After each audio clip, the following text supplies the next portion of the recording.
He needs to play with something real. I'm worried about him being on the phone. He's doing fine. Well, I don't give him my phone, so I'd appreciate it if you didn't give him yours. Okay, well. Great.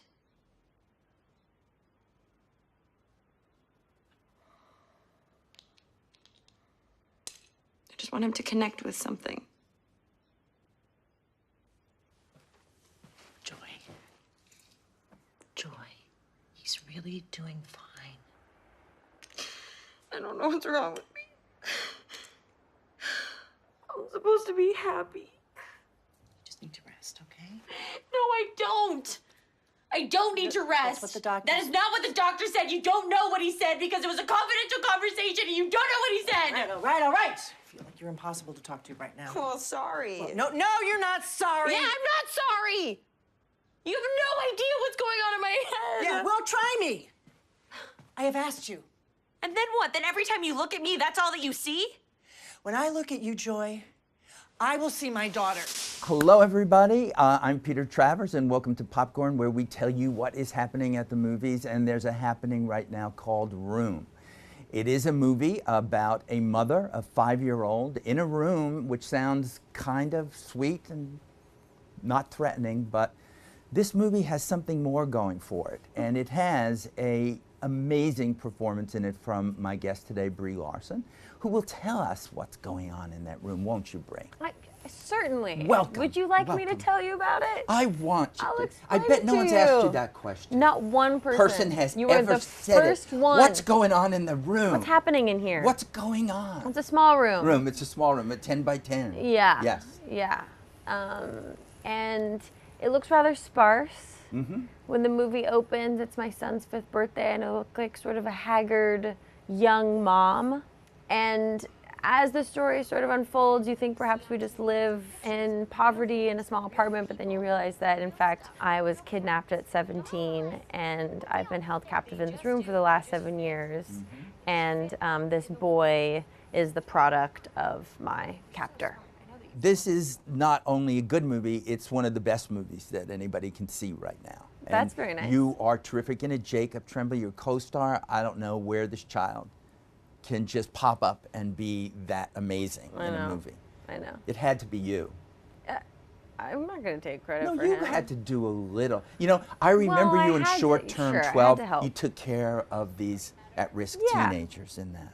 And now here you are taking care of this child as an actor and also as a character in the movie. Of course, there were certain responsibilities that, like, my job was nonstop on that movie. I was Ma on and off camera because although Jacob has so much natural ability, there's just the technical aspect of making a movie that a 7 and then he turned 8, 7 to 8-year-old isn't going to understand. Oh, well, once you're 8, you know the business. Then it's all over. Then he didn't need my help anymore. Right, yeah. But certain things, like if he's eating cereal, knowing that you have to eat cereal on the same line every time, otherwise it doesn't cut together, or you can't, in between the take, scratch your wig and make a piece fall out of it because then the continuity is off. And so there were things like that that I had to constantly sort of focus in on him because we couldn't have the hair department and then the wardrobe department and then the director and then the camera department, everybody constantly going in and saying,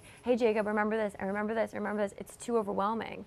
So we sort of created a process where everybody would go to Lenny, our director, and then Lenny could filter out that info as to prioritize what was most important to him, give it to me, and then because I was always the closest one to him and I was holding eye contact with him, I could sort of delicately redirect him because I was his best friend. When you're out of the room and this whole big wide world is out there, it seems way scarier than Room does. It's like there's too much going on because what we're seeing in this movie is basically your character, Ma, who's named Joy, we find out when we meet her parents, Joan Allen and Bill Macy play, is having the toughest time adjusting it. Is that because of you having this mother in those confines, having to just push through it all? Well, I think it's a bit of a meditation. It's part fairy tale, I think, and part philosophy that in Room, it's very, very clear, much like a child's mind of the world, to see what's good and what's bad. So at the beginning, we see what's good is Ma and Jack's relationship with bad is old Nick and this person that as he comes in and he sort of makes a muck out of this.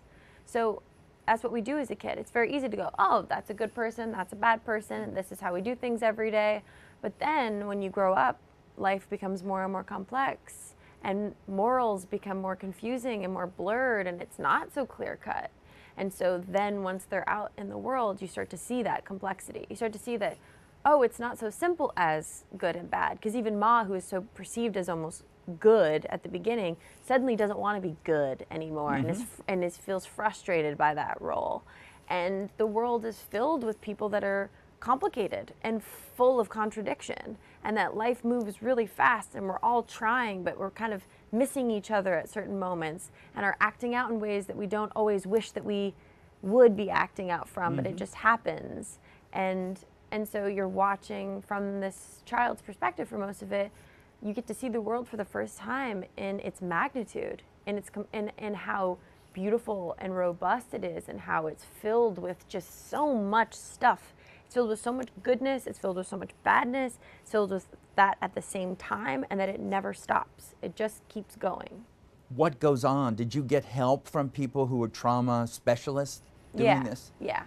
To say what was actually going on? Yeah, we spent many days, many hours speaking with an incredible trauma specialist, Dr. Brie Larson, who was invaluable. So he would sit down with us and he would break down exactly what would happen, like how the brain would organize it. It was really interesting because he was able to explain to me that at all times the brain is shutting off awarenesses constantly. So, for instance, right now my brain is shutting off the awareness of all these people that are over there so that I can enjoy and focus on this conversation. There's nobody over there. There's right, of course not. We put them in room.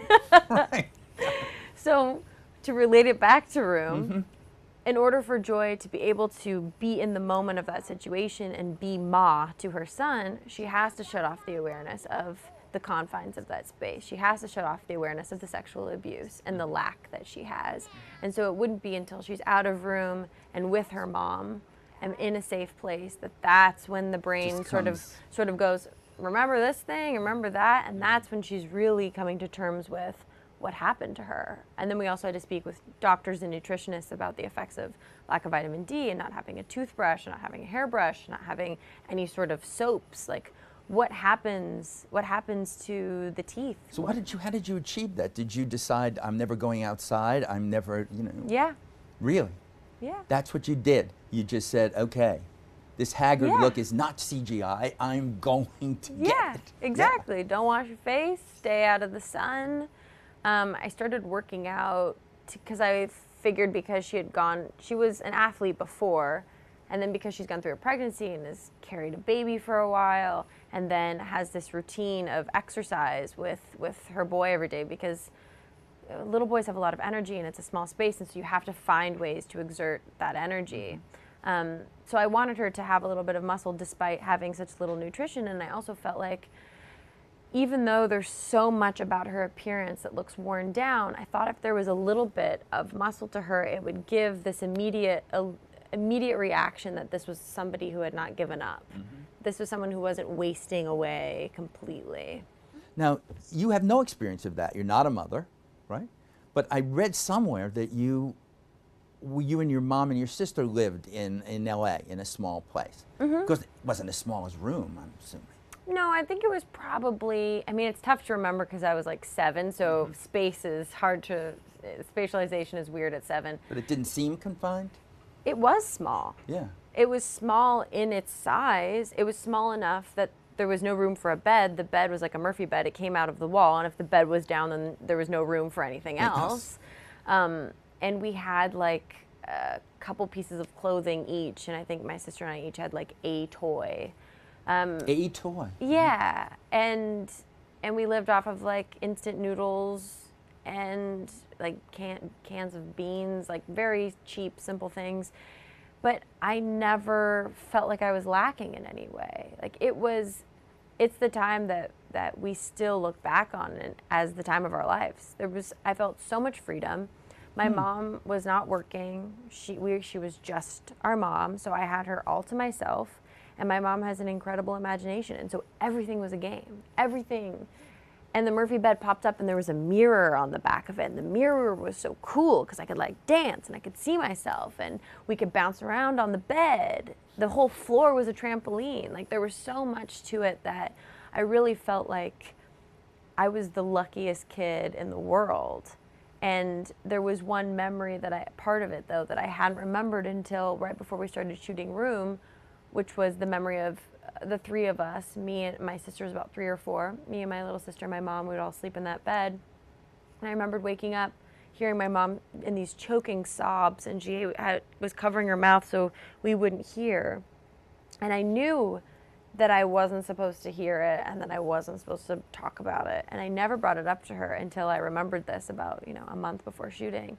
And we started talking and I started piecing it all together and realized that what had gone down was my dad had asked for a divorce, and so my mom had packed up the car we had in Sacramento, and we drove the 6 hours to Los Angeles with like a couple grand in my mom's pocket and a couple of things. And I had a dream of being an actor, and my mom was like, let's see what happens. But she was completely refiguring her life, creating a new identity for herself, trying to understand who she was now, what this life was going to be like outside of the life that she knew. Meanwhile, she was creating this world of absolute fun and imagination, and a world that I never had any idea that anything sort of dark was happening.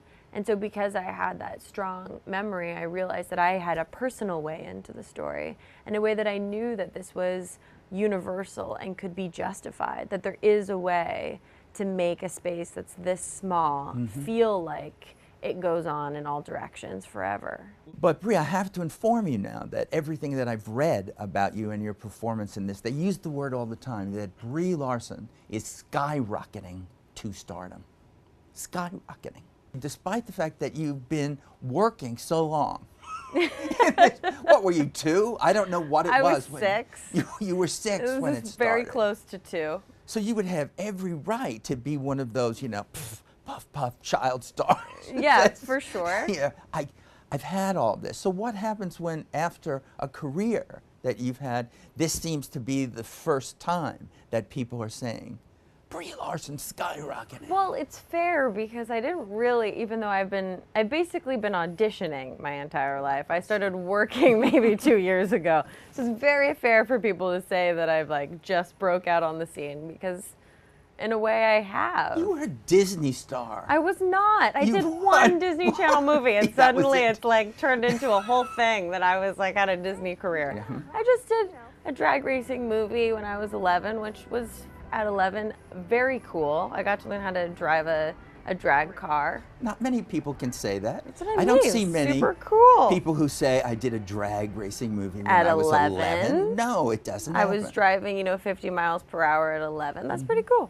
This was just me cleverly getting at the fact that you must be just completely cynical and burned out by the industry. Well, you can tell by my I can attitude that see I it. bring in here Yeah, that I was can't it. take was it like, anymore. boom. Why can't I eat that This popcorn? popcorn doesn't work. It's just terrible. This says to a do lot that. about my life. Nothing's real.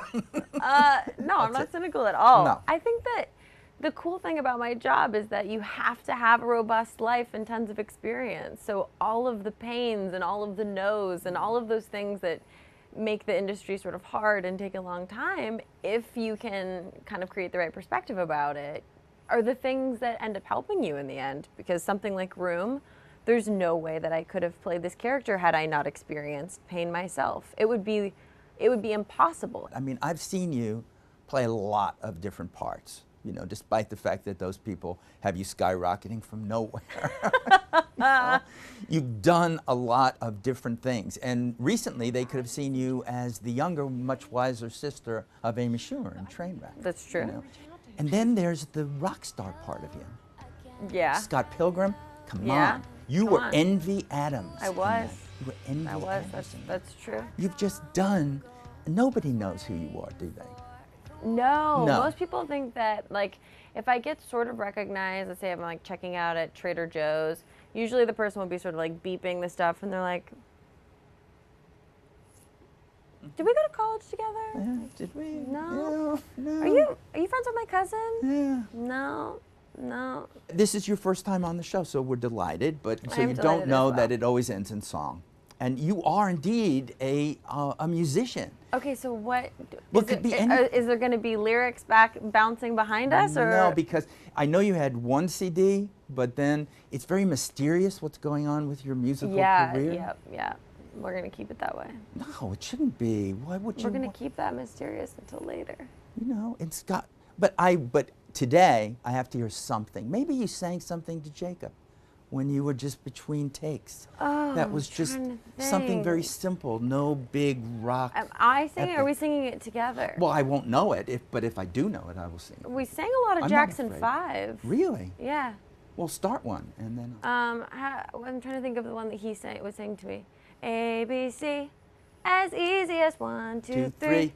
As simple as do, re, mi. A, B, C, 1, 2, 3, baby, you and me, girl. Is that it? Or do I need to keep no, going? it was perfect. It's going to make me, when I see Room again, think if that was going on. And it was ABC, was. and simple as 1, 2, 3. It was. It was in the end. It was. Because what I need people to know is that when they see this, they're not going to feel bad. You know? No. It's not that kind of movie. No, I think that that's a great point to touch on, is that people are hearing that you cry when you see this movie. Well, you which might. It immediately makes you think, oh, crying's bad. But maybe not, because if people have seen Inside Out, you realize that there's a reason for tears. It's very helpful.